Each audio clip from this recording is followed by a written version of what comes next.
And how's the women's basketball team? Are they good? yeah, they'll be a 2 or 3 seed in the region. They lost semifinal though, kind of weird upset.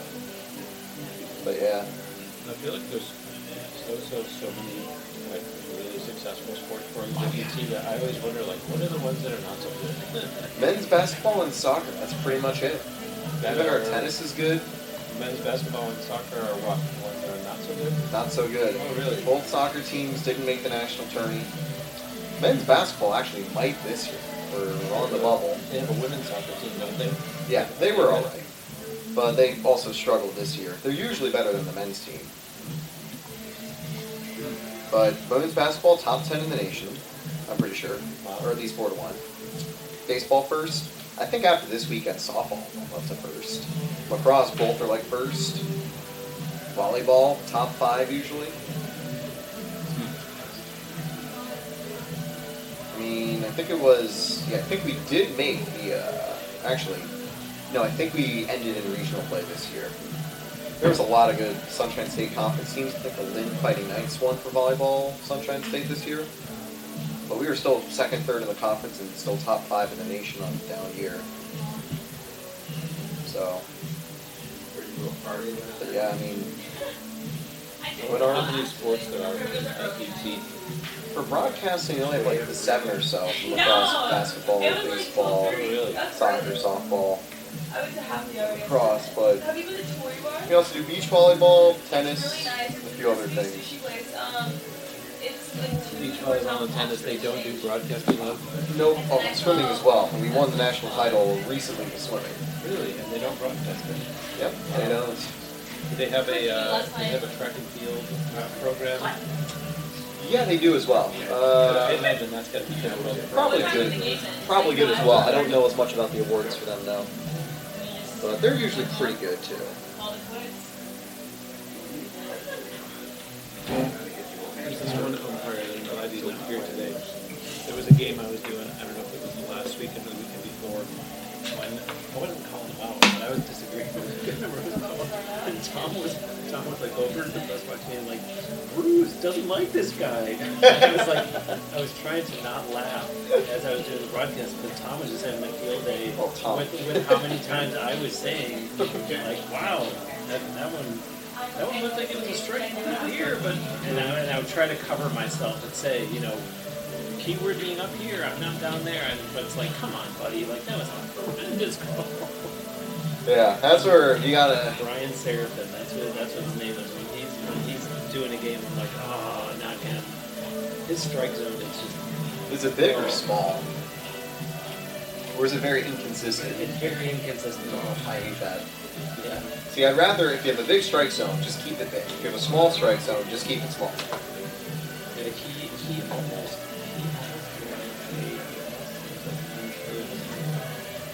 That's not a good quality for an umpire. No, it's not. There were one or two in that game that I was a little borderline with. I will say, it's always tough on the inside and outside corners. This group kind of is hard to read some of them, but I did feel there were some 50-50s. Wasn't too egregious, but a couple I think that McGinnis might have gotten hurt on a little. But then again, there was also a few things Tampa benefited from too. And I could tell you what, one thing that about the women's softball program is. You don't by chance have a birthday song, do you? Yeah. Yeah, one of the Adelphi players turned 21 today. Oh, that's sweet. So I'm going to play it now? You'll play whenever you want. That would be awesome. Who's the player? Number 10, Jenna Blue. Ah, dang, we missed it for the broadcast. Yeah. We'll give a shout out. Hey. Rough 21st birthday with me. Yeah. Birthday gift of 2 hits runs But forward. one thing that they've always been good at is you never see players arguing with them. Oh, You yeah. never see canter really. I mean, it's not never, but it's very rare that you see canter really get in the face of them. It's always the visiting team usually too whenever something like that happens. Not the players, Yeah, but yeah, the coaches yeah. will sometimes. I think maybe once or twice I've seen Russo, or I don't think that's Russo. Who's the assistant coach again for Cantor? Oh, it was Rubio. Rubio or Cantor like talk to the umpire, and they'll usually just get a confirmation. Let me check.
And welcome back to the Sunshine State Conference Digital Network.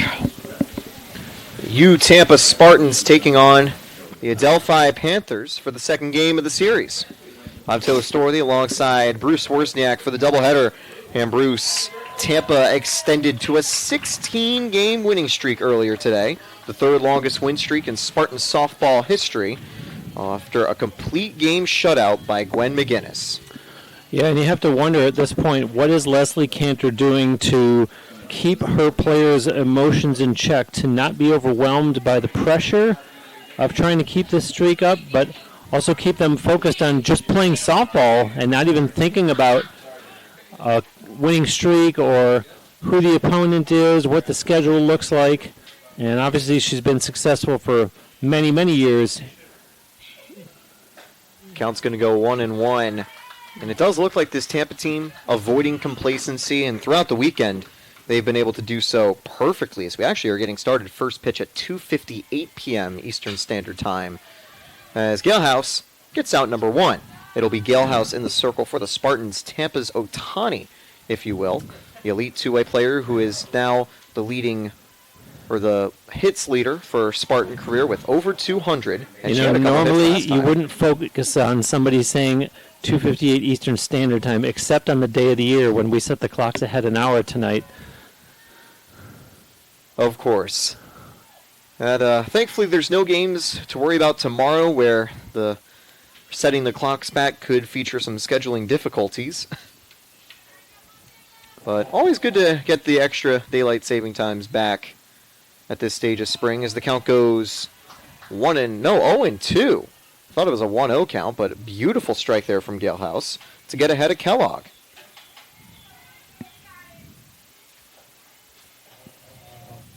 Up high for ball 1, and as we continue the at-bat, Galehouse might get a strikeout before I can even list the full lineup, but Pasquarello led off and is followed up here by Kellogg. Torian on deck, as that's fouled away. Batting in fourth is McCarthy, Comer in fifth, Hershkovy in sixth, Murphy in seventh, Chavaria in eighth, and Schrader in ninth. A couple of changes for the Adelphi lineup today. They'll be hoping to get some more offense going, as Galehouse, slowing it down with a signature changeup, almost gets a strikeout.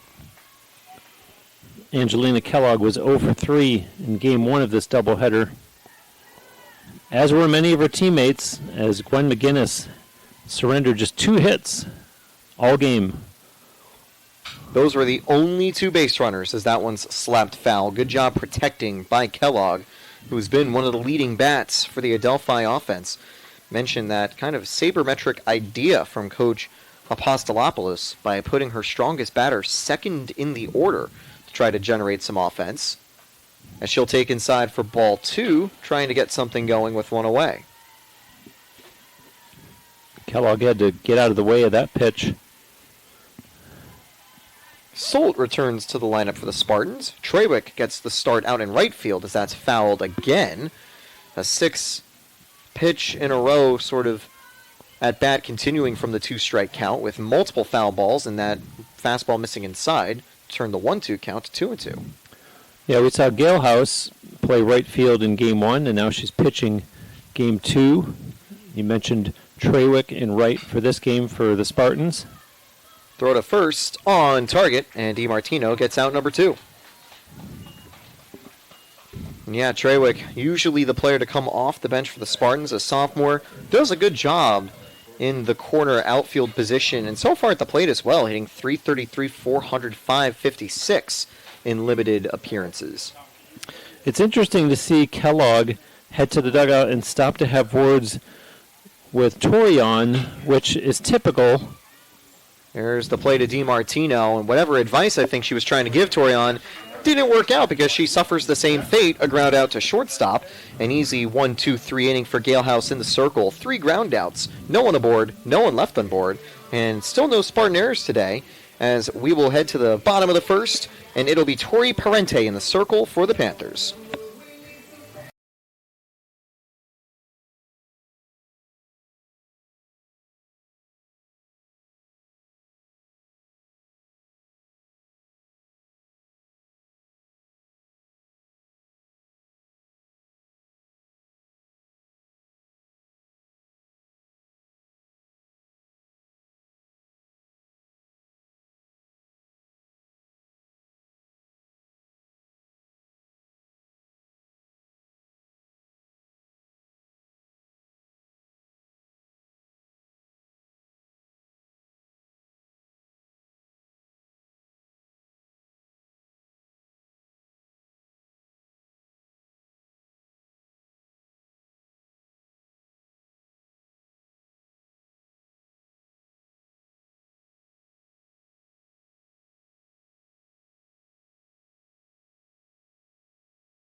And we're back on the Sunshine State Conference Digital Network. And Bruce, it'll be Parente in the circle for Adelphi.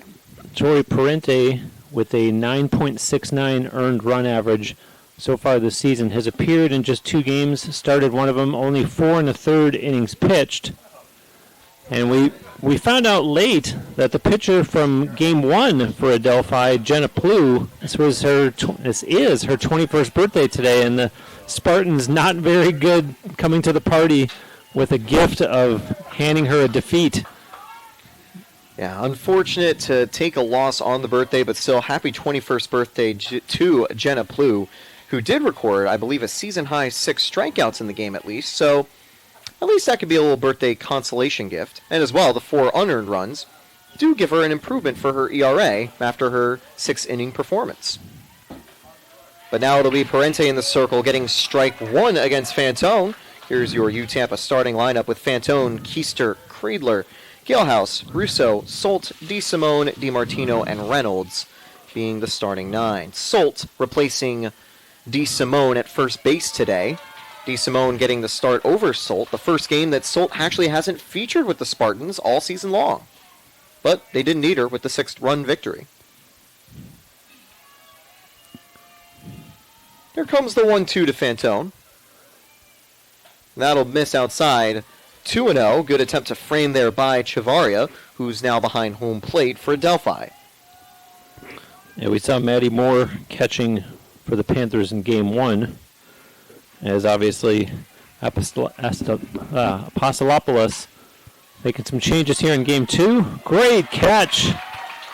What a play by Pasquarel in center field, corralling the ball in the diving play. It looked to be a nice line drive single for Fantone, but immediate improvement on defense from the Panthers, who suffered 4 errors last time around, getting a nice out number 1. Here's Lily Keister. Put that one on the highlight reel for the Panthers. A great catch out in center field by Jordan Pasquarelli. The junior from Levittown, New York, making a big play. Corners playing in now for Lily Keister, who's up for the Spartans. She'll take strike 1 on the outside corner. And we were commenting during the commercial break about the end of the top of the first, where the Panthers batters were comparing notes, and I was making the comment that this is essentially the 8th inning of the day for them, but clearly it is Mariah Galehouse specific. Of course, facing a new arm in the circle, trying to get a feel for what Galehouse is throwing, as there's out number 2 on the grounder right to the circle for Parente. And that's going to bring up Kreidler with 2 away. But, we were talking that McGinnis and Galehouse, not too dissimilar. Both pitchers also with a fast pace of play, not wasting time in the circle. They would be very used to a pitch clock if it was implemented for softball, the same way it is across the international level for softball and some of the other collegiate sports, primarily baseballs. There's a fly ball down the right field line over the head of Schrader. That'll be a triple for Kreidler, and they won't send her home, but she'll arrive at third base standing.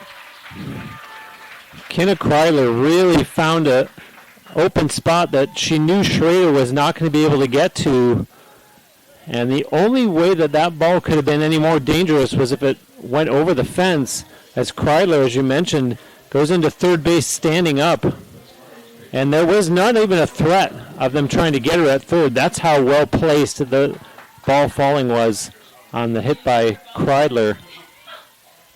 And that is the size of the Spartan ballpark really benefiting Tampa there. Whenever there's a ball in the outfield, as Galehouse gets hit, it will take the free base. 2 aboard and 2 away now for the Spartans. Whenever you hit a ball over the outfielder's head or into the gaps, whether it's in left center, right center, or to the corners, you're getting 2, maybe even 3 bases, and if you're fast enough, you could turn it into 4. Just because the walls, there's so much distance to have to cover, especially when you're playing a little shallow. That can be a very unfortunate situation. You're arguably more likely to get an inside-the-park home run here than a true straight-up home run. Let's just make a mental note and file it away. Tori Parente hitting Mariah Galehouse, because in the first game we talked a lot about some of the control issues that Jenna Plew seemed to have with wild pitches, And here's a case of where you hit a batter already in just the first inning, and obviously, let's be honest, both Parente and Galehouse hope that that's the last of it. But just something to note as this game goes along. And UT now with runners on the corners. And you'd certainly imagine no bad blood for Yalehouse and Parente, but just an unfortunate missed fastball that time around. First time Parente's hit a batter this season, only on a 4-inning sample size. Flip to second, they get it in time. That's out number 3. And if there was only one out, that could have been a ground-out RBI, but with 2 away, it gets Parente out of the jam. One hit by pitch, 2 Spartans stranded on base. We're tied through 1 full inning played at Namoli Family Stadium.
And we're back on the Sunshine State Conference Digital Network. Taylor Storley and Bruce Wozniak on the call. As we continue, looking ahead, we were discussing over the break, Torrey Parente in the circle, coming off a good outing against Rollins. And, you know, a little bit interesting when you see an ERA above 9 to start the season like this. But it's also important to remember, Adelphi has only played 7 games this season. So a lot of the numbers you have to take with a grain of salt. Only when you get to the 25th games of the season like the Spartans have, I think you could really gauge the performance as well in the circle and at the plate.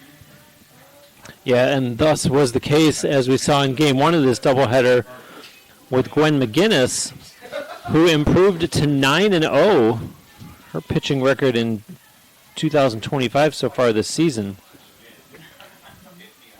A dominant start for McGinnis as that's strike 1 right down the middle. McGinnis had her worst outing of the season at the start of this 16-game winning streak for the Spartans, the 6-5 comeback victory against West Alabama, where Tampa was trailing 5-0, entering the bottom of the 7th, but managed to score 6 and walk it off in dramatic fashion. And since then, McGinnis, Scalehouse, DeSimone, and even Winters have all been on fire. And that's really been something that we've seen year after year after year in the Spartan softball program is they always have terrific talent in the pitching circle. You know, definitely some of it's a benefit for the ballpark or a benefit of the Spartans' defense.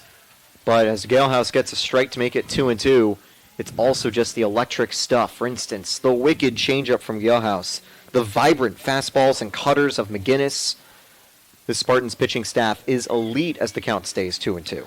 I think back to names like Julia Morrow, Corinne Miner, and really has to kind of make them proud to see that tradition continued here as the years have gone along, and the likes of Mariah Galehouse et al. Have continued great pitching for the Spartans. That one takes an awkward hop away from DiMartino, a single, as I don't think you can really give DiMartino the error there, and that's the first base runner of the day for the Panthers. And, you know, we've seen DiMartino making some good plays at short, but that time takes the bounce a little too low for the freshman expecting it. Yeah, you talked in the first game about this field in particular and what it's like for a freshman to come in and get used to it when you're playing for the home team, never mind being a visitor. And McKenna DiMartino has had a really good freshman season so far in 2025 and absolutely cannot falter on that one.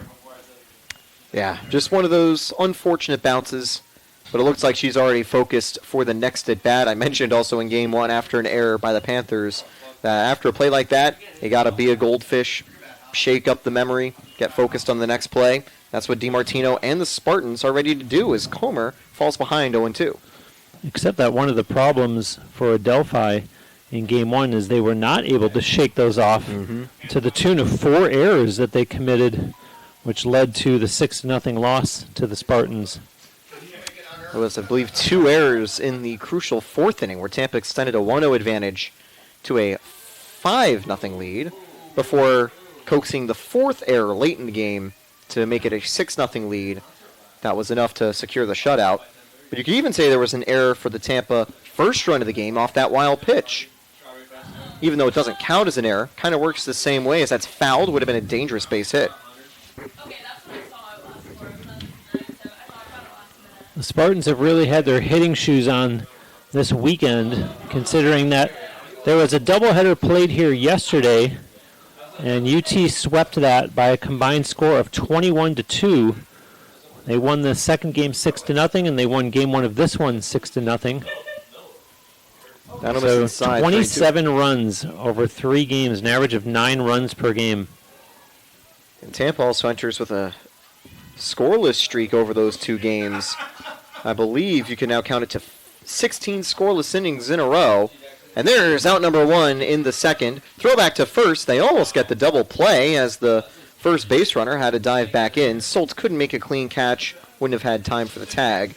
But that is another strikeout for Galehouse, who had 6 in the complete game shutout yesterday.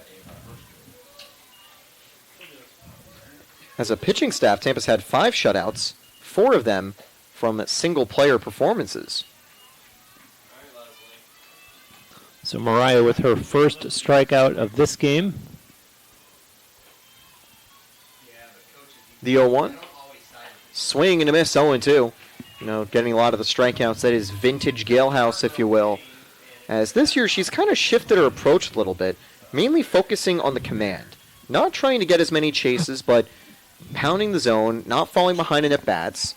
And even though it's lowered her strikeout rate a little bit, only 21 strikeouts over 47 innings, she's also, by not giving up walks and not falling behind in too many at-bats, she's been able to lower the conceded run output with only 8 allowed runs and 5 earned across a stellar start to the season.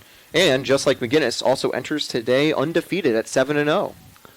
I must say I like the chess match by Adelphi head coach Katie Apostolopoulos, because she decides I'm going to make some lineup changes, and you're not going to know every batter that comes to the plate that you did from game one. And we're seeing that right now with Ava Hershkovitz, a freshman, getting an opportunity here in game 2. And she'll take one to center field. That's going to go deep, but it's caught before the warning track. Unfortunate there for Hershkovitz. If that was a different ballpark, would have been maybe a close play at the wall, but Keister had enough time to range back and get the first out of the inning. And Apostolopoulos has to be happy to see that ball. Kind of makes her look good of, I'm not just putting you in to put a different face in there. I'm putting you in there because I think you can do something with the bat. And so Hershkovitz makes her coach look good with that long fly ball that Keister is able to corral for the second out. Count goes 0-1. I think what's also interesting to note is that kind of 2 different mentalities for these teams. Tampa, you know, they're in the middle of the season at this point. They've played 21 games. But for Adelphi, there's definitely also that feeling of trying new things, shuffling things around, finding the true starting 9 offense the rest of the year for the Panthers. Because they're only playing their 8th game of the season as they opened their 2024 season with this road trip starting on March 4th. Conversely, the Spartans started all the way back on February 2nd, hosting Georgia Southwestern, and that ball is dropped by Reynolds. Would have been an excellent play from behind home plate. Kreidler had McCarthy out with the throw, but Reynolds just not able to put the full glove on it. A nice stolen base by the freshman. But Taylor, to continue your point, Apostolopoulos does have to tell herself, I need to see what some of these athletes look like in game action. So I need to get Hershkovitz in because this is game 8, and I need to see what I've got here. Murphy, I believe, was part of the starting lineup in game 1 for Adelphi. Went 0 for 2, but now is a runner in scoring position off the stolen base attempt. And can't send her home. That would have been able to score if it stayed fair. Still 1-2.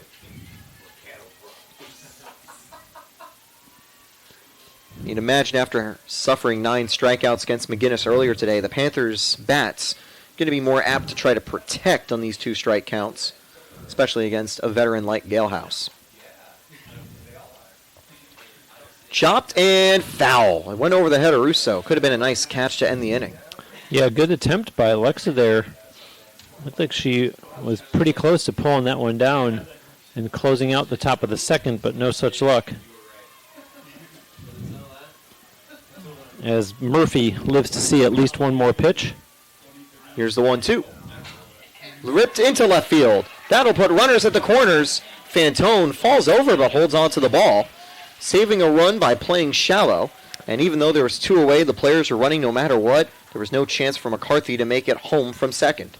You know, Murphy, I wonder if she saw something on the previous pitch, because that ball was batted to almost the same spot, and she was just able to keep it fair this time over the head of Alexa Russo. It's an impressive play there from Murphy to kind of push it the other way as a left-handed batter to force the opposite side of the field for the Spartans to get ready, as Galehouse immediately fires strike 1. And, you know, back to that play, I almost wonder if they weren't watching Fantone. I'm referring to Adelphi, because Fantone stumbled a little bit, and there is a tendency in a road game like this where runs are hard to come by to say, let's send the runner all the way around, and they did not. Trelick makes the catch in right field, and the side is retired. That time stayed in the air a little too long. The little blooper would have given the Panthers the lead, but Galehouse strands 2 as she gets out of the jam. 1 hit and 1 error leave 2 aboard for the Panthers. We're headed to the bottom of the second.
And we're back at the Namoli Family Stadium on the Sunshine State Conference Digital Network. You're watching on TampaSpartans.tv.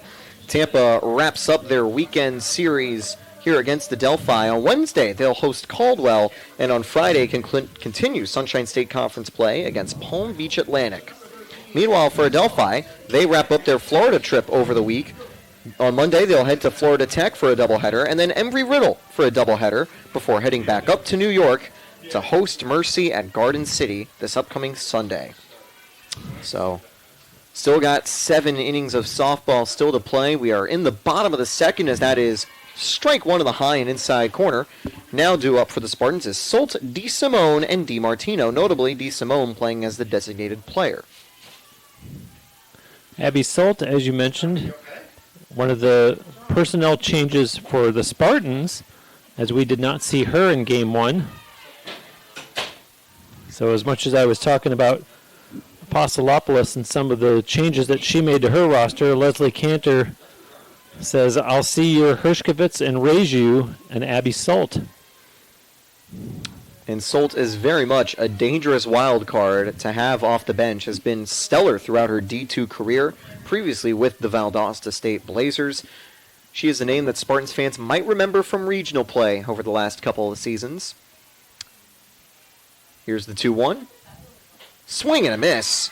And in her Spartan debut, she was able to take a home run over the left field fence and was, I think, hoping for the fences on that one. 2-2 now from Parente.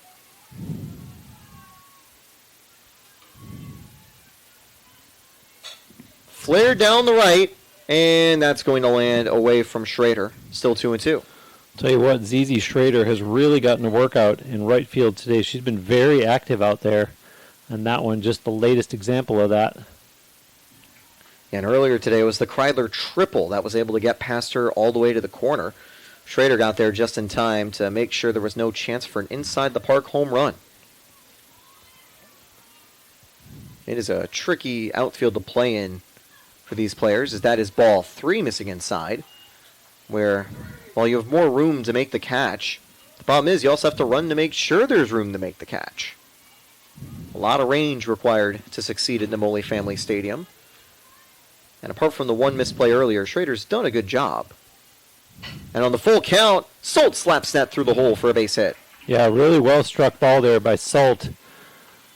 She was really battling through that at-bat, and good for her for persevering, and it results in the Spartans base hit.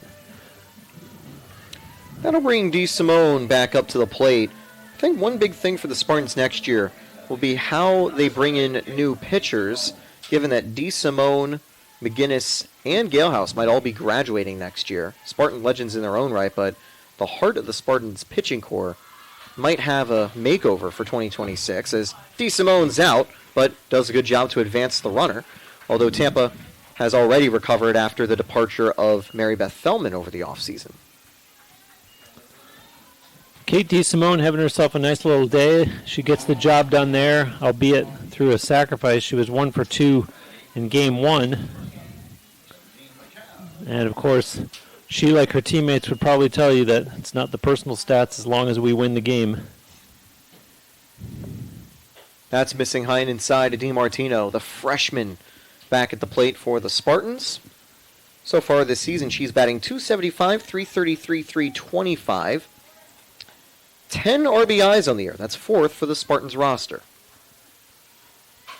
Up the middle, will advance the runner to third, but that's the second out of the inning for the Panthers. Good play there by Parente. Gets the ball in the circle and says, I'm not going to try to get sold out at third. I'm just going to get the out at first, keep it simple, and trust myself to get out of the jam with Reynolds headed up. But, I like the maturity by McKenna DiMartino. The first pitch really kind of brushed her back a little bit. I saw the wince, and to refocus and come right back with that slap and advance the runner. Nice job by the youngster. Reynolds hit to second. Takes a hard hop, but a great recovery by Kellogg. Gets out number 3. We saw Kellogg unable to pick up a hard hit ground ball to her in the first game that led to a costly error. Shades of that were happening on that play, but Kellogg recovered for the throw just in time to keep Solt from scoring, and Adelphi escapes the second with a tie ball game, 0-0 through 2 full.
So here we go with a brand new inning, top of the third for Adelphi and Tampa. And it'll be Schrader leading off for the Panthers as we roll through the bottom of the order. 9, 1, and 2 due up. Galehouse continuing in the circle. Yesterday closed out the doubleheader against West Liberty with a complete game shutout. And got out of trouble back in the top of the second. And when only 23 batters come to the plate in a game, you end up with someone like ZZ Schrader, who was only 0 for 2 in game 1 of the doubleheader. Catch made in left field, and while Schrader got a lot under that one, Fantone had time to track it down for the first out. I think that's an example right there, Taylor, of Lauren Fantone and her long Spartan career and just kind of knowing the stadium. We talked earlier about that Florida sun getting in the eyes of the opponent outfielders. And I think Lauren Fantone has just made such a home for herself out there in left field.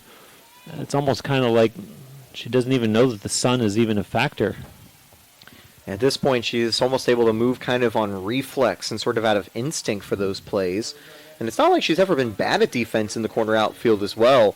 Throughout the last 2-3 seasons, she's always been a standout defender down the left side for the Spartans, making great catches in foul territory, whether it's crashing into the fence or making diving plays right by the dirt. And interestingly enough, everything you just said, you could have also been describing Lily Keister in center. Swing and a miss, a strikeout for Mariah Galehouse, her second of the game. And there's 2 away now in the top of the third. But I will say, when you've got an outfield of Keister and Fantone, that left side becomes very hard to get base hits. It has been Very much tough so. for right-handed batters to pull the ball that way with those two defensive demons.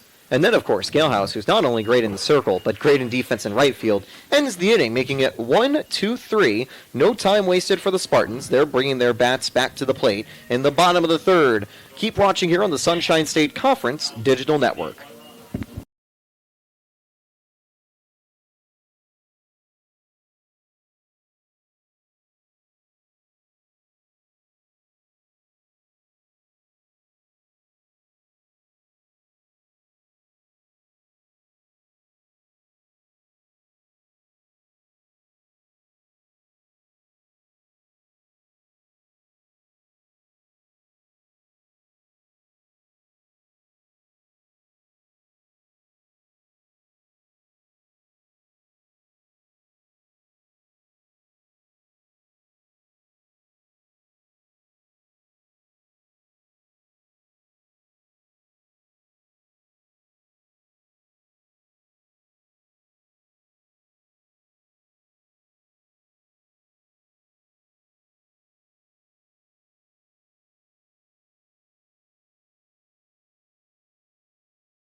And welcome back to Tampa Spartans TV. Tampa tied with Adelphi, but their bats are headed back to the plate. Top of the order in Fantone, Keister, and Kreidler ready to go. The veteran presence out in left and center field will get the Spartans started on offense. Fantone, over the course of the weekend, has improved her average to .292 this season, getting on base at a .351 clip. Strike one in the outside corner, good frame by Chivaria, who I think has now kind of gotten settled a little closer to the plate for her framing attempts. Throughout the first and second inning, she was a bit further out to the left. I'll tell you, it is so critical to get the lead against the Spartans because once their bats wake up, in the first game of this doubleheader, it was only 1-0 Spartans after 4.5. And then they just broke it open with 4 in the bottom of the 5th. And we've seen them do that enough times that it just underscores how important it is to come in here and take the lead. And, of course, know how to protect it. But the UT Bats, they will come alive. And when they do, it's going to be too late if your offense hasn't been up to the challenge to that point. And Tampa's only has an OPS of .727 this season for their offense. But, like you mentioned, when the Spartans get going on offense, they are very tough to stop, especially when their defense is as good as they are. Nice base hit there for Fantone. It's a little too late for Schrader to think about maybe making a 9-3 ground out on the play, as that'll bring up Lily Keister. But when your team has a 1.3 ERA, you pretty much have to be flawless every single time in the circle if you want to come away with the win. Yeah, and it's easier said than done because Tampa's pitching is so strong that to just say we need to take the lead, well, saying it and doing it are two very different things when you have the likes of Mariah Galehouse and the rest of the pitching staff, Gwen McGinnis, that do what they do so well. Great bunt by Keister, splits the hole, and Fantone's going to stay put at second. Might have had a chance to get to 3, but a perfectly placed bunt by Lily Keister puts 2 aboard and no one out. Really well placed bunt, really well done by Lily Keister. That's kind of one that you put in a how-to video. That's going to bring up Kreidler with 2 aboard and no one out.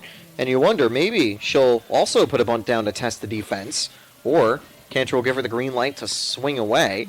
Maybe if the defense is expecting bunt, kind of going around with a swing would completely shock them. First pitch she'll take inside for ball 1. Yeah, I think on the keister bunt, you come up to bat expecting that it's going to result in a sacrifice. Maybe you hope that there's some sort of fielding error, and so best case scenario is exactly what you saw Lily do in that at-bat. So Tampa's got the runner in scoring position and an extra one on base. Couldn't frame it for a nope, very late call from the umpire, 1-1. Although we've got the window closed in the booth today, so we couldn't hear Scott Johnson saying strike 1 on the play, but a very close one inside. And, that left side of the strike zone, always tough to read from our view in the booth, and that one is taken for a ball. And close margins could have been 3-0, might have been still 2-1. Yeah, the way that Kreidler kind of pulled back on the second pitch, you would have thought that he would have. There's the bunt called from a ball. Kreidler. Close play at first. She's out by a few steps. Runners at second and third now with one away. And after coaxing a few normal pitches from Parente, Kreidler gets a successful sacrifice to set up Galehouse. And this is a position that obviously Leslie Cantor wants to be in. She's got runners on second and third, and her number 4 hitter stepping into the batter's box. Mariah Galehouse hasn't had quite the day offensively that we've gotten used to seeing over the years, but nonetheless, probably one of maybe only 2 players that Cantor would want to have batting right now, the other probably being Alexa Russo. That was also a strike, I believe, somehow to open the at-bat. That looked pretty far inside, but definitely interesting to see whether it's good framing by Chavaria or whether the left-hand side of the strike zone is extended by a foot or so. We'll have to see. And that one was closer to the corner. Galehouse in trouble, 0-2. But not only is Galehouse a great player to have at the plate here, you also have her in the she also has a chance to improve on her performance in the circle and give herself her own run support, as Cantor is going to go over to quickly talk with Galehouse. This is interesting. This is something that we don't see a lot of, and when it is a veteran like Galehouse and not a young player that Cantor maybe needs to settle down or give a little bit of strategy to. So let's see how Mariah responds here behind 0-2 with 2 runners in scoring position. Parente looking for that crucial second out inside for ball 1, and that was a pretty obvious one to miss down low. But also that inside corner where Spartans players have had to back away was called for 2 strikes so far in the inning. So here comes Parente again. And Galehouse is going to get hit for the second time today to load the bases. And I'll say that Parente, she likes to go inside in the Spartan right-handed batters, but that's what the risk you run when you do so. You slip up, and that's going to give them a little bruise, get them on board, and you also don't want to hit the opposing pitcher because I imagine the odds of a retaliatory offering go up, although Galehouse is not the type of player to do that. She's not, but this is twice now in this game. This is twice in 3 innings that she's hit Mariah Galehouse. It's not twice in 3 innings that she has hit a Spartan batter. It's twice in 3 innings that she's hit Galehouse. And you can call it a coincidence, but as you said, it does start to enter the mind of Mariah Galehouse when she's in the pitching circle. I think Do I want to return the favor to an Adelphi batter? I think the last person you'd want to get mad is Mariah Galehouse. Not even necessarily because of any retaliatory hit by pitches, but when you get her mad and she's able to lock in into the circle and the plate, she can be unstoppable. So you're kind of running the risk of maybe awakening the beast. And again, I don't want to imply that Parente did it on purpose because look at what happened now. Now the bases are loaded with only 1 out, and you get to Alexa Russo. As opposed to, could we have gotten the double play if I would induced a double play ball from Galehouse? So some Trevino-like frames so far from Chavaria, getting another strike on that inside offering. Russo down in the hole, 1-2. Hit up the middle, picked up. They'll get the force out at home, throw to first, gets away, and that'll score 1 run for the Spartans, maybe 2. Galehouse is going home. It's not fielded cleanly. Russo's going to make it to third. And what could have been a double play with an out at home plate sees an errant throw from Chavaria, scoring 2 Spartans, and with 2 away, it's 2-0 Tampa. I have to imagine that Mariah Galehouse probably has a big goofy grin on her face as she goes to the dugout, because you hit me with a pitch for the second time. Guess what? I'm scoring now, and my team is still up to bat. That'll clear the bases except for Russo at third for Solt, and that is another sort of out of the frying pan and into the fire sort of batting matchup. Given how dangerous Solt can be, not a surprise to see a conference in the circle for Parente. Did a great job to pick up the ball in the circle, but again, another error leading to some damage. I've noticed that the conferences out in the pitching circle today, Apostolopoulos does not spend a lot of time. She's very economical with her words, says what she has to say, leaves it up to her players, in other words, to settle themselves down and to know what she expects out of them. And obviously, we're still seeing Parente in there. Nobody throwing in the Panther bullpen right now. And as you mentioned before, Taylor, it could be an option now that this is the last game of the day. No one's playing tomorrow. So we'll have to keep a watch on that and see if Apostolopoulos maybe keeps Parente on a short leash at this point. Similarly, Tampa could also have Winters, DeSimone, or even McGinnis again ready if Tampa wanted to make the call, as they've got an extra few days of rest before they have a doubleheader on Wednesday, as that'll bring a 1-1 count to Abby Solt. But it looks like Parente's been all right, and apart from the error, would have probably gotten out of the jam. Hit to second, and that will end the inning as the throw is caught at first base. Russo stranded, but her fielder's choice error gives the Tampa Spartans a 2-0 lead. A little bit of chaos in that bottom of the third inning, but Tampa are back in front as they chase an elusive 17-game win streak.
So you know the saying, it's hard to win with 4 errors. In this case, it's hard to win with 1 error.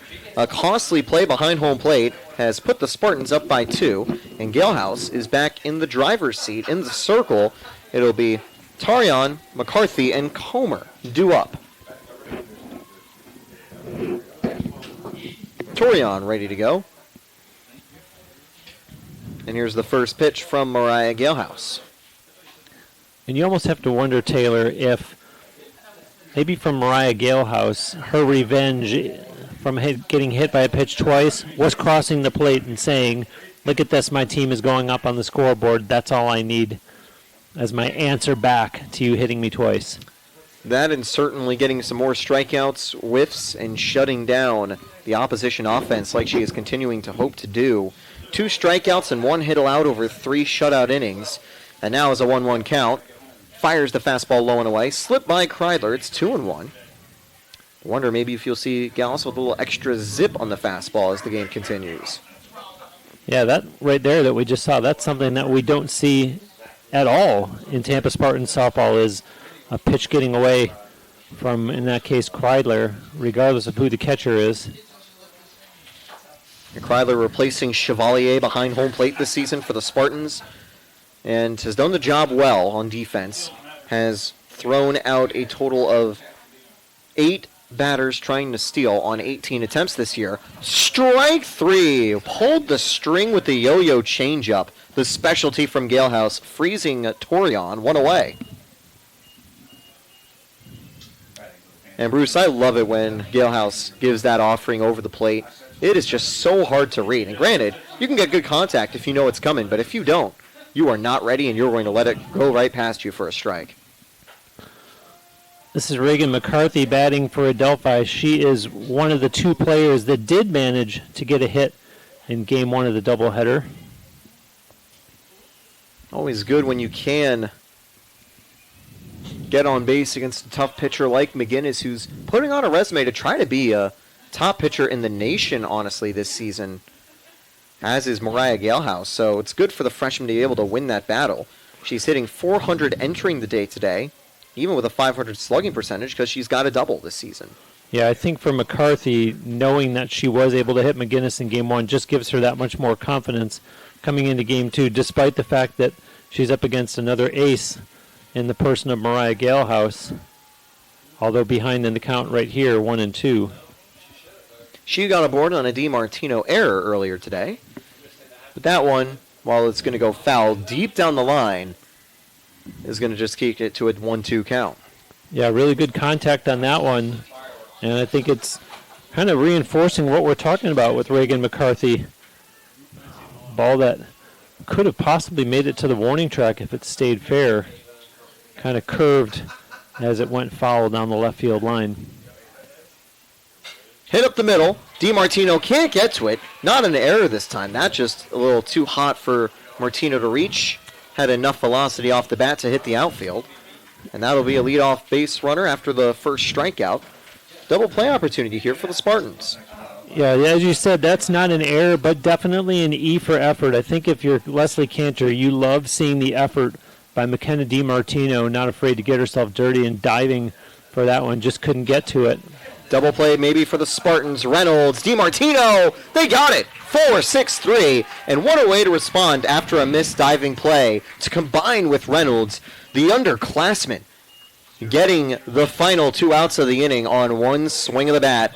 Tampa cleans the bases with that double play to make it a 1-2-3 inning with a crooked hit in the middle. We'll be back in the bottom of the fourth.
Welcome back to the Namoli Family Stadium. Tampa hoping to close out an undefeated weekend. Their fourth game over the last 2 days. They had 2 wins to start off against West Liberty, a 6-0 shutout, and now hold a 2-0 lead in the bottom of the fourth. It'll be DeSimone, DiMartino, and Reynolds due up. There's strike one on the inside corner to DeSimone. Looks like a lot of these pitches by Parenti are landing inside as it relates to close enough for a strike, close enough for the batter to, you see another one. That one's a ball. Surprised that DeSimone did not pull back on that one. Really favoring that location with a lot of her pitches is Tori Parenti. That's going to miss outside. Went to, I believe, a cutter or sliders. That drops away, 2-1. But I think the Spartans, what they have to do is, if they're going to be challenged inside, I think they just have to stay put. Don't make any movements towards the ball, because you can't try to force yourself to get hit by a pitch, but don't necessarily try to dodge the ball either. DeSimone into the gap. That'll be extra bases. Schrader lets it roll all the way to the wall. It'll be a triple for DeSimone. No throw in as they'll make sure she can't try to turn home. Wow, what a well-hit ball by Kate DeSimone, really impressive. And there was no question as she rounded the bases that they were going to get her all the way to third on that one. And Kate DeSimone with a stand-up triple here to start the bottom of the fourth.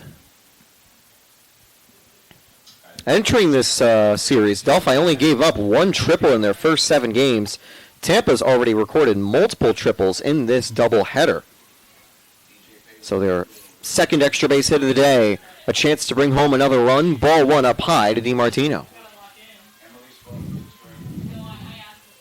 See, there again, I watched McKenna DiMartino, and her face looked like she winced as that one came in. And I talked about it before, the deep fly ball from DiMartino.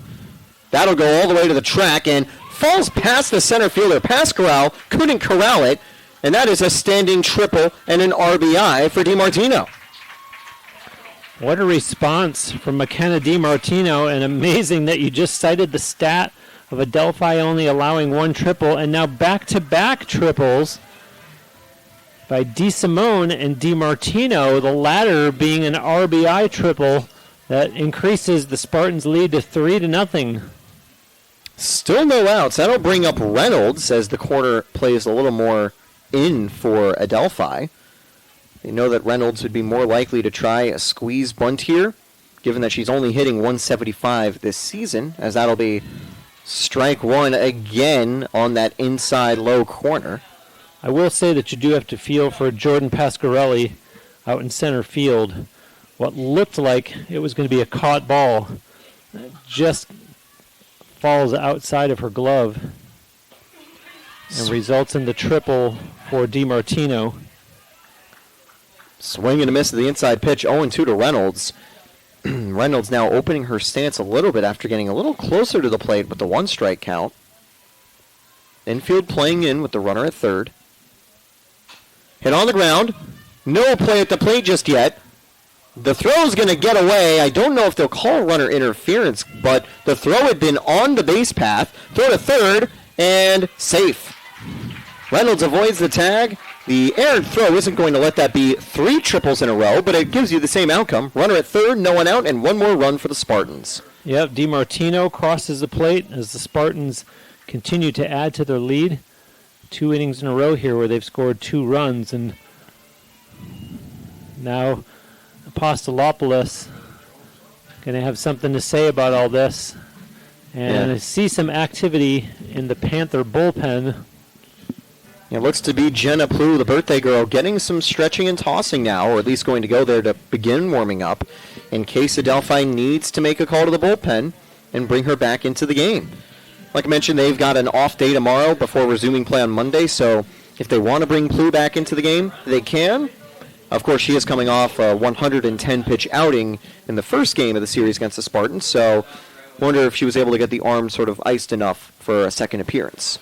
Well, for the time being, Apostolopoulos is going to leave Tori Parente in there, but this one might be starting to slip away from her Panthers as UT not only has a 4-0 lead, Taylor, but another runner at third base. And crucially, with no one out. They definitely would have had the out at first on the play. I believe it was Torian who had gotten the ground ball that was only very shallowly hit in the infield. Her throw to first to Hershkovich just was offline slightly, almost running into the batter on the play because the throw was a little bit to the left-hand side of the first base player. And as it skipped away from them, that just allowed DiMartino to make it home easily. Yeah, I have to confess, I've looked at the scoreboard once or twice. I've looked at our computers once or twice thinking there can't be no outs. Well, there is finally the first out of the inning. There will be a close play at the plate, and no, actually, the throw did not go that far. Sack fly for Fantone, 5-0 Spartan lead, but Parente does get the first out of the inning. Kenzie Reynolds crosses the plate as UT with 5 runs so far, and it's worth mentioning, as I said before, that not only did they win the first game by a score of 6-0, but they won the game 2 of yesterday's doubleheader 6-0, and heck, won the first one 15-2. So the offense really in a groove here over these 2 days of games. That's going to miss inside for ball 1. And looking back at their last 7 games, they've only had one game where they haven't scored 5 runs, and that was a 3-2 comeback win against Assumption, where Tampa entered the 7th inning, being shut down 2-0, and then making a comeback. Keister's going to get on board with a line drive single. Tell you what, when things are going good, balls just find holes like you saw there for Lily Keister on that single.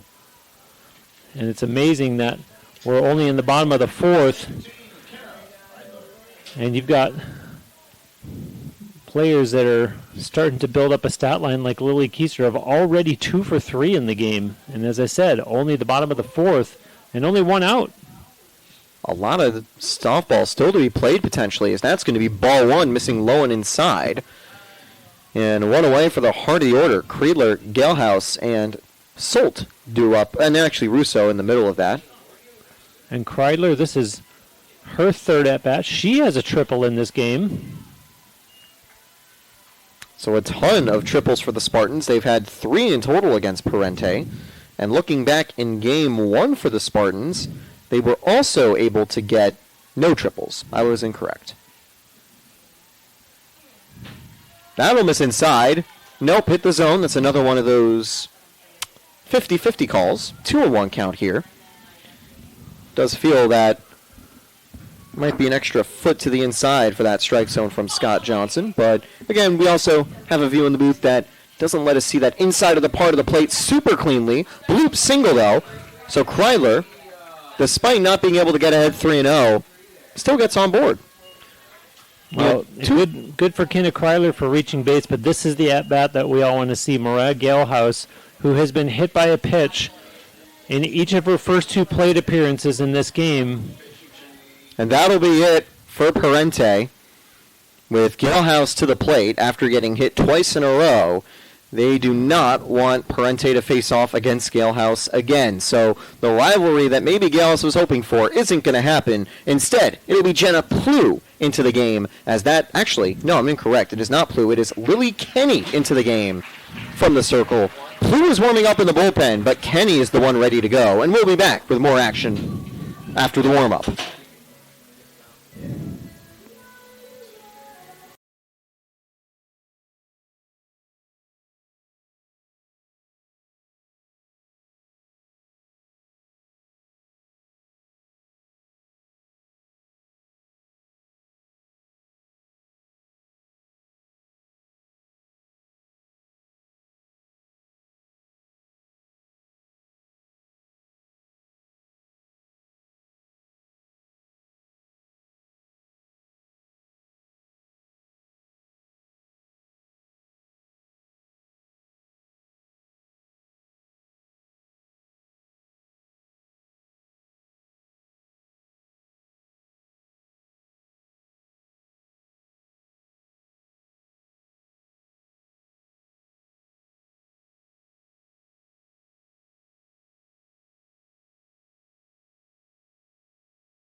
And we're back at the University of Tampa. Taylor Storney, Bruce Wozniak giving you the action from this softball doubleheader. The only other Spartan team playing today is Tampa Baseball on the road in California. They're also 1-0 ahead in their series today. Tampa trying to make it a doubleheader sweep, and they're already doing a great job of that, a 5-0 lead with 2 aboard and a new pitcher in the circle. They have brought in Lily Kenny. Yeah, Katie Apostolopoulos, the coach of Adelphi, decided she'd seen enough. Hit to third. They get the force out. Good recovery by Torian, who misses a chance for a double play, but does get the second out of the inning. She decided that she had seen enough from her starting pitcher, Tori Parente, who exits the game after 3 1/3 innings, having allowed 8 hits, 5 runs, 2 of them earned across 21 batters faced, and gives away to Lily Kenny, the sophomore. Swing and a miss, chasing the high fastball away for strike 1. Kenny had a tough start against Rollins earlier this weekend. On the road against the Tars, she conceded multiple runs, 7 over 1 2/3 innings, looking for a comeback outing today from the bullpen as the count goes 0-2 to Russo. Now, Lily Kenny entered today with a 6.07 earned run average, a 1-1 1-loss record, 4 appearances, 2 of them starts, 15 innings pitched, and here she is in relief of Tori Parente, and her team trailing 5-0. Russo foul down the line. That could have scored both if it stayed fair. Still 0-2. But sort of the positions are flipped for Parente and Kenny from yesterday, where Parente exits in the 4th inning for Kenny to try to clean up the damage in a mop-up long relief role. And technically, Taylor, less than 48 hours before Adelphi will play again. So perhaps that playing into the decision by Apostolopoulos to not put more wear and tear on the arm of Plu. Out number 3, picked up at third base. Smart idea for McCarthy to go for the easier force out to end the inning.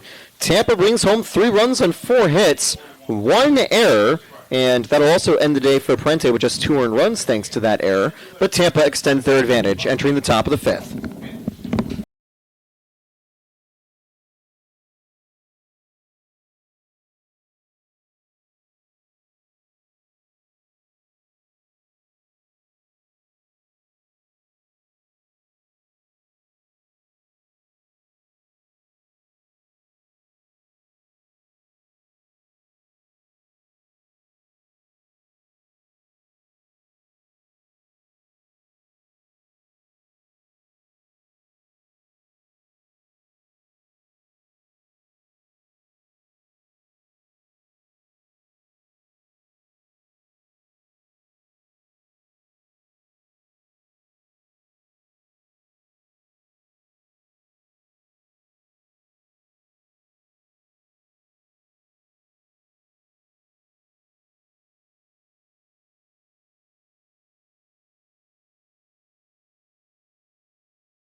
So Galehouse ready to wrap up her warm-up for the brand new inning alongside Kenna Kreidler as we continue on the Sunshine State Conference Digital Network. A 5-0 Spartans lead. Mariah has thrown 58 pitches so far in this game. She's faced 14 batters, 3 strikeouts, only allowed 2 hits. And I'm tempted to say, Taylor, that time's starting to become a factor for Adelphi. They were unable to get a run across the plate in game 1 and now trailing 5-0 as we start the top of the 5th. And if ever the bats are going to come alive, this is probably the inning to do it in, unless they have some real dramatic Hollywood ending comeback in them that they want to save for the 6th and or 7th innings. We'll have to wait and see. 6th and 7th innings would see the heart of the order roll back around for Adelphi. 6, 7, 8 due up this time around. They've got 9 outs to try to overcome the deficit. But of course, before you score 6 runs for a comeback, you have to score your first run of the outing to break what has been a somewhat long scoreless streak for Adelphi. They were held quiet over back-to-back games. The finale against Rollins, where they were shut out in 6 innings, and then ultimately the 7-inning shutout in the 6-0 defeat to start today against Tampa. The last run they scored was against Rollins back in the 2nd inning. This is Ava Hershkovitz, who flew out to center field in the 2nd inning. 2-1 to count to her. Fouled away. 2-2 now for Hershkovitz.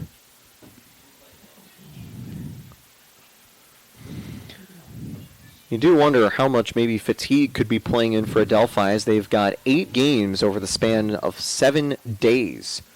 As that's going to be hit and caught at second base for out number 1. And I need to correct myself. 10 games over the span. I'm going to correct myself a third time. They're going to have 12 games over the span of 7 days. That is a lot of softball. Third time was the charm getting that thing right. Meanwhile, Kenzie Reynolds with the putout for the Spartans. That's going to be rolled to the hot corner. Russo's there. Gets the throw in time. And I will say, across her Spartan tenure, Russo's defense has been very underrated. Started out playing second base, had a couple of errors, eventually moved to the hot corner to replace Corin Minor, and it's just been very strong plays ever since. Well said. I think that Alexa Russo draws the attention for her bat first, and you just saw a really great throw by her there to get the ground out for out number 2. And we've seen her do that time and again, and as I say, the conversation usually starts with her offense, and she definitely deserves recognition for what she does from third base. Completely fooled Chavaria with the changeup that time. The Galehouse special to make it 0-2 with 2 away. Will the Spartans' red-hot offense get back up to the plate? Not yet. That riser misses up high. This is one of the changes that we talked about that Apostolopoulos made for Game 2 because we saw Maddie Moore catching for the Panthers in Game 1, and so this is the catcher for Game 2, Chavaria. Strike 3, and Galehouse gets Chavaria looking.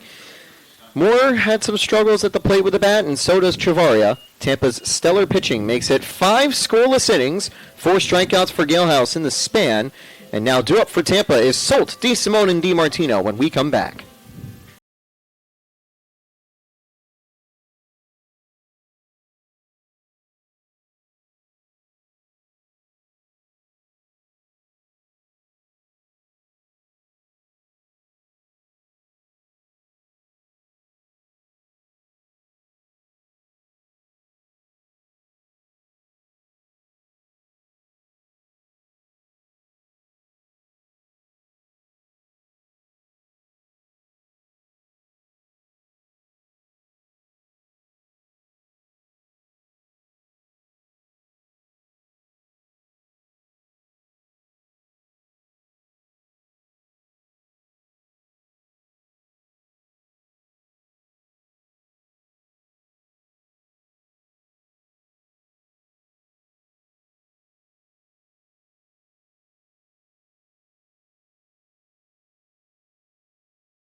So here we go with a brand new inning. Kenny remains in the circle after getting the 2 quick outs in the previous inning. Solid start for the bullpen for the number 1 for Adelphi. She enters today's game with a 6.07 ERA, but that number is only that high because of the 7 earned given up against Rollins in her second start of the season. Ball 1 missing down low. Solt leads off. Abby Solt singled in the second inning, grounded to second in the third. As we're seeing the 6, 7, and 8 hitters for the Spartans. That's a strike in the outside corner. I think that would have been a called strike, but Solt also went around 1-1. Yeah, you could see buyer's remorse from Solt on that one. It's not always that a veteran like Solt gets fooled with a strong offing there. That one misses up high to make it 2-1, putting the ever-dangerous Solt ahead. Beautiful afternoon for softball. Only about an hour has passed since the first pitch, as that is going to go 3-1. Good block by Chavaria behind home plate. And now, Kenny will have to try to find the zone or risk a leadoff walk. Yeah, and with Kate DeSimone in the on-deck circle who tripled her last at-bat. Inside for strike 2. And that was right on the corner. But those have been called strikes against the Spartans all day today. Payoff pitch on the way from Kenny to Solt. The 3-2. Foul down the line. Solt does have the power to challenge for a home run here. Yeah, she showed it there. A really well-struck ball that could have challenged the outfield fence, potentially, if not at least the warning track had that stayed fair. She knows there's a high chance of a good pitch coming up. Tipped foul away from the catcher. That one went off of the mask. Good news is, Chavaria looks like she's all right. Still 3-2. I don't know that there's anybody's bat that you don't mind catching a ball off of when it hits your face mask, but when we see how Abby Solt is swinging the bat, she's not one that would be at the top of your list. Floated, and should be an easy play at second. Catch is made, 1 away. Angelina Kellogg with the put out there. as the Spartans, as I mentioned before, will get Kate DeSimone to the plate now, and bears repeating Spartans. And the stat that you cited earlier, Taylor, about Adelphi and the limited triples they had allowed coming in, and all of a sudden DeSimone, one of the players that has gotten a triple off of them so far today, that being in her last at-bat. So Javaria Trevino frames another strike, 0-1, and that was just a pun on the nickname Jose Trevino, who's known for good framing behind home plate, as Javaria, also with great framing, gets her pitcher ahead in the count as Kenny now falls behind, 1-1.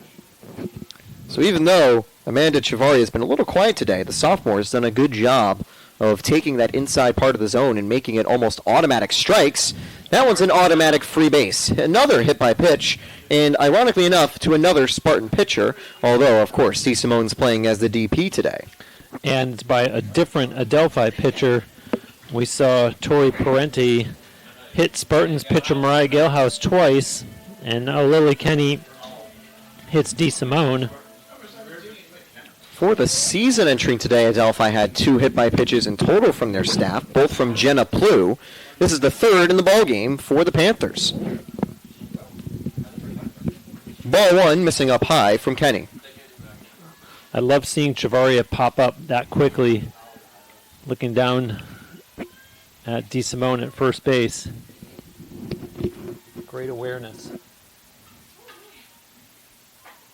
2-0 now, another high fastball. I think they are worried about the base stealing threat from DeSimone, because even though those aren't pitch outs, they're offerings that are good for the catcher to try to catch a runner stealing. 2-0 is a very good base stealing count. DeSimone stays still, and that's 2-1, right down the middle. DiMartino back at the plate. Earlier today, DiMartino tripled for an RBI. That was back in the 4th inning. And that started the scoring of a pretty exciting Spartans bottom of the 4th. Now it'll be 2-2. DeSimone does have 1 stolen base in 9 games this season. It's not out of the realm of possibility. So far this year, Adelphi are 7 for 9 in catching runners stealing. They've been able to get 2 base runners out. And that's another hit by pitch. DiMartino gets aboard. Yeah, she's not happy about that one. That one. Yeah. They're calling that a foul ball, actually. She's not happy about that one. It really seemed like it hit her elbow. I think what had to be the call is that she poked the elbow a little too far in. But I also don't know if that's an automatic strike. So either way, from our view, that looked like a hit by pitch. So yeah, very frustrating for the Spartan batters seeing this. And that is strike 3. Another unfortunate play on the outside part of the plate. Chavaria framing extremely well as there's 2 away now. And Coach Cantor headed to home plate. And the reason actually is because of a pinch hitter. I wonder if she'll also have a question about the previous at bat, but it is more so for Ashley Mante entering the game. She does look like she's having something to say more than just, oh, by the way, Manti is going in to pinch hit. And I think it's kind of I'm going to take advantage of this opportunity to report a lineup change to Scott Johnson so that I can tell him I'm really not too thrilled about what I've just seen. Yeah, it was probably something along the lines of, okay, here's Ashley Manti, and oh, by the way, was that really a strike? Manti for the season is 1 for 3 at the plate. Had a hit last time she featured, which was yesterday against West Liberty. And because they've been working that inside part of the plate, I think Tampa wants a left-handed batter in there to try to poke it down the other side like we just saw in that first swing. Well, and I think that the Adelphi pitching staff has just gotten so comfortable with one right-handed batter after another for UT that it is easy for them to locate their pitches where they want to, and so now all of a sudden Lily Kenny has to think about this a whole lot differently. Down low, good take by Manti. The count goes 1-1. And if you look at that pitch right there, that's a pitch that would have been thrown to the right-handed batter. And so maybe a good strategy by Cantor to throw off Kenny. Wonder if you'll see more left-handed batters coming into the game eventually. That is going to drop for a blue pit, and it slips past the left fielder. A bit of an error base running there by D. Simone sliding into third. She was expecting there to be a close play at third, but if she stayed on her feet, she could have made it home safely. Manti strolls into second with a double. I think it'll be called a fielder's choice, or maybe even, I don't think that would be a third error, but I think that's a single where she advanced because of the play in left field. Was Kenny tried to correct from that first pitch that I said was where she would have located for a right-handed hitter, and it was not a good correction and served up perfectly to where Manti was just licking her chops and winds up at second base in the process. Ball one missing up high, and now two more lefties due up for the Spartans, Fantone and Keister, who are naturally lefties and not pinch hit replacements. So again, that inside left side of the plate strategy that Adelphi has really been using isn't as good against those left-handed Spartan bats. And it's kind of shown in their plate appearances. They're 3 for 6 so far today. 3-0, and that might just be a walk to Fantone to bring up Keister. And while Keister is more known for advancing the runners via excellent bunting, she actually carries a better batting average this season than Fantone. And it is a 4-pitch walk. Nope, that was on the outside corner, a late strike. 3-1. Yeah, despite there being 2 outs, Spartans in a real envious position here with runners in scoring position, plural. That's going to be hit down the line, slips past the first base player. 1 run will score. 2 runs will score. Advancing to second is Fantone, 7-0 Spartans lead. And that's exactly what I was referring to. As I said, despite there being 2 outs. A heads-up hit there from Fantone, and that was pretty hot down the line. Hershkovich not able to get on top of it as that takes a bounce away from her. And Lily Keister has a pretty vital run in scoring position. Tampa has a pretty big lead at the moment. There's something about the body language of Lily Kenny that I didn't like after that. It was almost kind of a defeated kind of reaction physically. And yes, your team is trailing 7-0, but you just really have to bear down at this point and try to get that third and final out to advance to the top of the 6th. Heart of the order also due up for the Spartans here. I wonder if she wasn't happy with not getting as many calls in the previous at-bat. 2 strikes now to Keister.